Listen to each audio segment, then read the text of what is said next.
Avant de rencontrer l'enseignement d'un courant miracle, j'ai beaucoup rencontré et écouté des personnes qui disent avoir vécu un éveil spirituel. Parce que comme beaucoup d'autres personnes, je cherchais moi-même les clés pour parvenir à cette réalisation.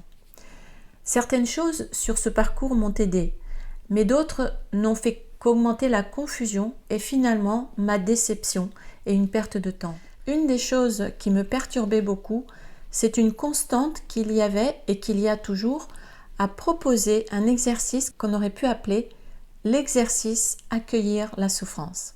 Cette expression est maintenant banalisée dans le milieu spirituel et elle est même entrée dans le développement personnel. C'est comme une espèce de règle, une condition pour se libérer de la souffrance et elle est pratiquée par beaucoup d'enseignants et donc par beaucoup d'élèves qui s'efforcent de l'appliquer. Mais ce n'est pas parce qu'une chose est répétée partout qu'elle est forcément vraie.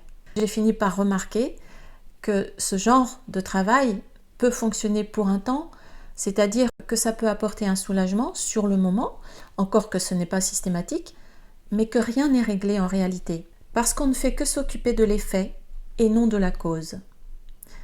Cela peut donc agir comme un médicament qu'on peut parfois prendre contre la douleur et qui peut supprimer la douleur, mais qui ne guérit pas parce qu'il ne va pas résoudre le problème à la racine. Sans compter qu'on ne prend pas en compte les résistances intérieures face à l'incohérence de ce type d'exercice.